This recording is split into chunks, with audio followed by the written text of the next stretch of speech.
In this video, I need your help in trying to figure out whether or not I should get into Age of Sigmar.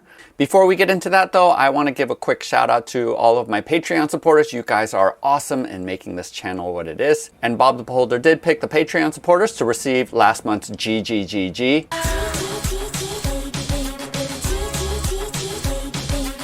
Each month, Bob the Beholder picks some Patreon supporters to receive gratitude gifts.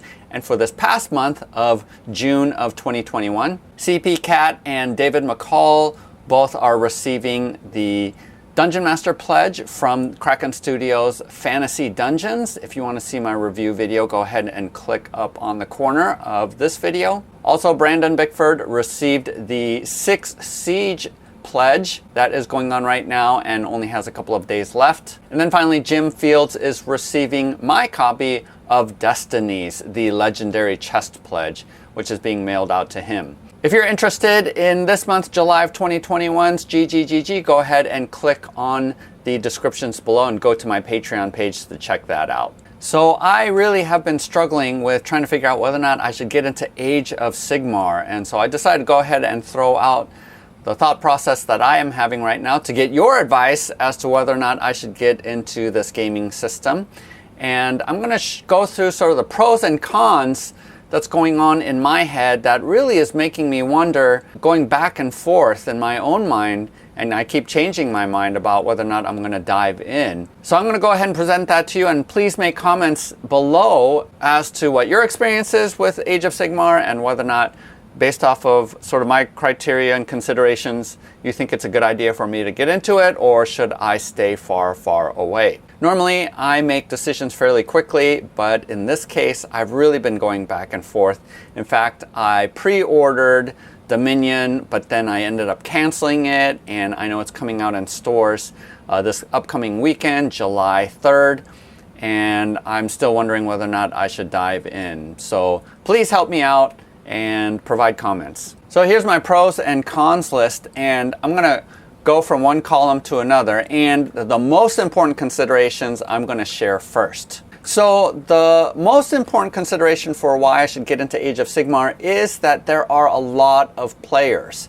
Because there are a lot of players playing, there's a lot of resources. So even looking into the game, there's tons of videos, not only about how to play Age of Sigmar, but also how to maximize your factions, even the upcoming rules changes that are happening with 3rd edition.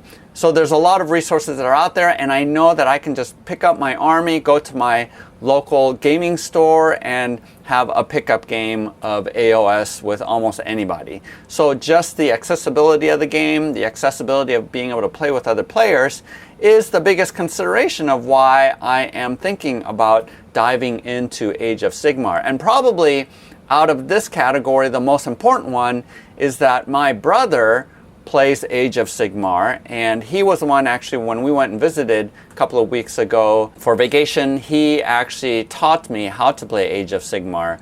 And so I know that if I get into this, you know, I might fly down or he might fly up, and we can have a weekend of playing Age of Sigmar together. So it would be a great way for us to bond. I also have a couple of friends here in St. Louis that I know play AOS, and it would be a great way for me to build more friendship with them. So really, this is the real reason why I am seriously considering getting into Age of Sigmar. So the first con is cost, because it isn't just the cost of buying one starter box set or just one get started box, but it's also not only buying the miniatures, but also the whole system, which requires you to get not only updated rule sets, but also I would need to get the General's Handbook, for the army list changes. I would probably get the app to build my armies, which has a small monthly subscription. I would need to purchase enough miniatures to be able to field an army. So there's a whole ecosystem that you're buying into that actually costs probably several hundreds of dollars in order to really get into this game. And so in terms of my options for tabletop fantasy wargaming, this is probably the most expensive one to get into. So that really is a big consideration. So one army that I definitely am getting into is the Seraphon. I mean, basically they're lizards, they're dinosaurs. What is there about this army that isn't exciting? But if you just peruse through GW's website, it costs a lot. I mean, one figure being over $115. Now, obviously, you're going to get about a 20 to 30% discount with your online stores, and I can definitely get that both on Amazon as well as Miniature Market, which is my local store here in St. Louis. But still, I mean, these models are awesome, like the Stegodon, but this is $60. Now, it would be stupid for you to buy just the Carnosaur here for $85 because you can get the Start Collecting box, which includes that model along with all of these other grunts for about the same price. So I don't know why you would ever buy one Carnosaur when you can get the Start Collecting box and get that dinosaur. Even here, collecting the skinks, you get this Bastodon and then all of these skinks. So I don't know why someone would only buy one of these. But we'll get to that later. Skinks are relatively cheap. Sarsgaard aren't too bad at $50, but you know, these single figures, $30 for one figure. 15 isn't too bad for this. 18 isn't too bad here or here, but just $30 for this single figure just is so expensive. But these are the costs that we're talking about, and even here, the Salamander pack for one of them is $30, and I think you have to field at least 3 of them, so that's another $100 there, maybe even 5, who knows. So it's just expensive. And then you also have their Battle Tome, right, which right now is 2nd edition, so I have to wait until 3rd edition Battle Tome update comes out. Even if they do come out with one, I don't even know if they're planning on it. So you're just buying into this whole system that costs a lot of money. You know, this Starseer, $50. A Slan Starmaster, $55.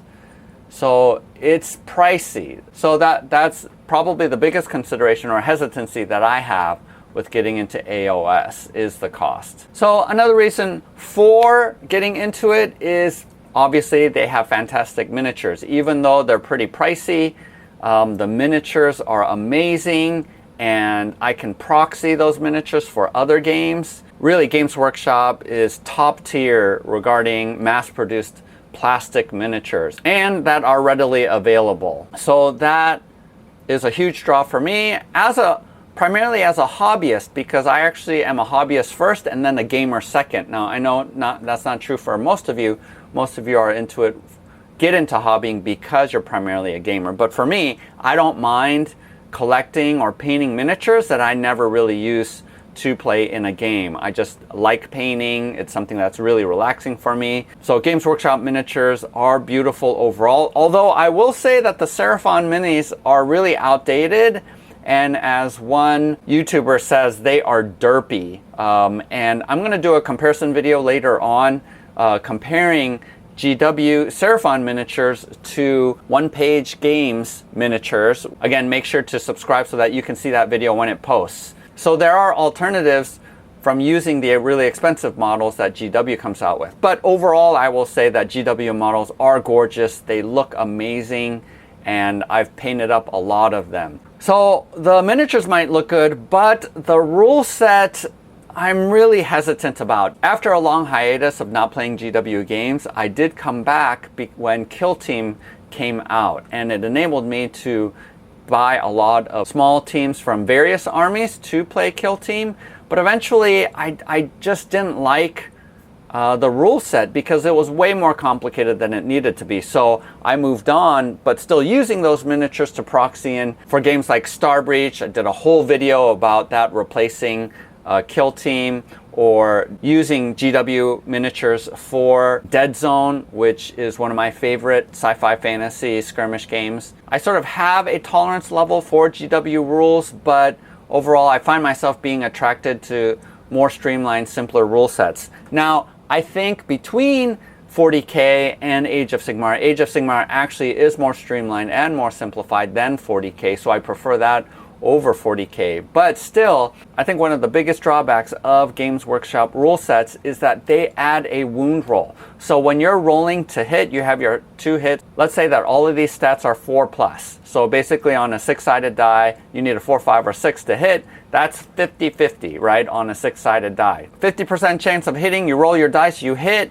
but then you have to roll again out of all of your hits to see whether or not you wound. That's like flipping a coin twice to get heads twice. And that reduces your 1 in 2 chance of hitting now to 1 in 4. So you're only wounding 25% of the time. It's even worse than that because now they get their defense roll and that reduces it down even more so. So at the end of the day, even if you are rolling 4+, 2 hit, 2 wound, it's almost a 1 in 8 chance of doing any damage, which is a lot of rolling and not a lot of wounding that's happening on the table. And that was something that frustrated me with Kill Team as well, because I sort of like a faster rule set. And curious enough, they changed this in Warcry, where basically almost every roll you're doing wounds.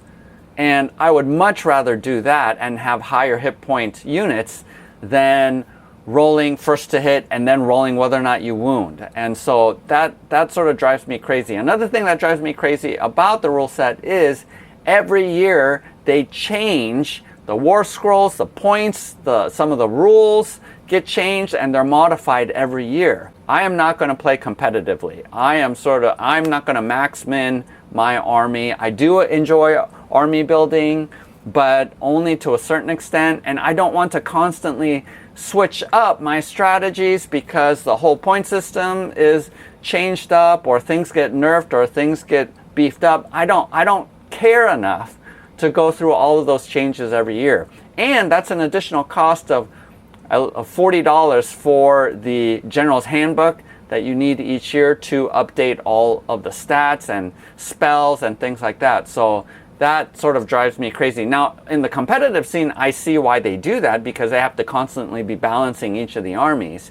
But for me as a casual player, I just want to know the rules once, and I don't want to have to relearn everything over again. So another 4 is that right now would be a good time to get into it if I would, because they are releasing the 3rd edition. And if you look here, the Dominion box set and these starter sets are always a good deal. I know it's $200, it's still expensive, but in terms of you're getting 2 armies, you're getting a $65 rule book, you're getting all the war scrolls. So this would be a great time. And I really want the orcs. Right, out of this set, I can live without the Stormcast Eternals. I know that they're the poster boy of the game, but I really wish they would make these starter sets without the Stormcast. I mean, almost any other faction I would like to play with. Still, even though I'm receiving an army that I don't really care for, it's still a good deal at $200. I'll still paint them up and have friends learn how to play the game while I play with the orcs. But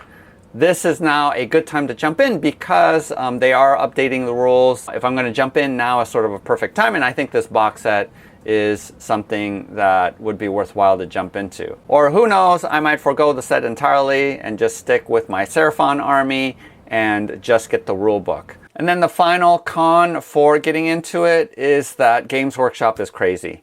I've said this multiple times before, and it was proven with Curse City that was released when they said, no, this is going to be readily available. Don't worry if you don't pre-order. So a bunch of people didn't. And then after the first shipment went out, they said, never mind, we're not going to support this game anymore and you won't be able to get it. I mean, just crazy stuff like that. I made an entire video about how Games Workshop is like that hot but crazy girlfriend that you know is bad for you, but you keep going back for more. And in the same way, Games Workshop, I feel like I have that kind of relationship where I know that Games Workshop is crazy and I'm going to be mad and frustrated with them, but I find myself continuing to go back. And so, do I really want to support a company like that? Do I really want to keep investing time and energy and money into a company that acts crazy versus supporting other companies that aren't acting crazy? So that's always in the back of my mind regarding the behemoth that Games Workshop is and how much of a presence they have with tabletop miniatures. So I have mixed feelings about that. So this is my list, and basically as you hear me process, I would really appreciate what you think or any advice that you have for me, especially if you play Age of Sigmar and have played other games. And like I said before, I am coming out with a review video for one-page rules, and I most likely might end up using all of these miniatures and just proxying them in for one-page rules instead, because what I've seen so far of it, I really like a lot. It gets rid of some of the rules things that I don't like, where one whole army goes at once and then the other army goes. That drives me crazy. Why can't you alternate like every other rule set? Games Workshop, I don't know why, but one-page rules does that. And there is no 2 wound roll, so there's a lot more minis that are coming off the board because there's more kills that happen with each roll. So the game overall is faster. At the end of the day, knowing myself, I probably will play those games more, but there is still a question in the back of my mind of, well, I don't mind learning Age of Sigmar as well on top of those other games, just because so many other people, the community, right? My brother, I could play with him. So I'm really torn about this, and I would really appreciate any advice or input that you gamers have, especially if you have experience with Age of Sigmar. Please like and subscribe, and again, I am definitely going to come out with some review videos, not only of the rule set for one-page rules, but also the miniatures that are available, and look forward to that. Check out my link below to see what the GGGG is for this month if you want to get in on that draw at the end of the month. Otherwise, happy gaming. We'll see you next time.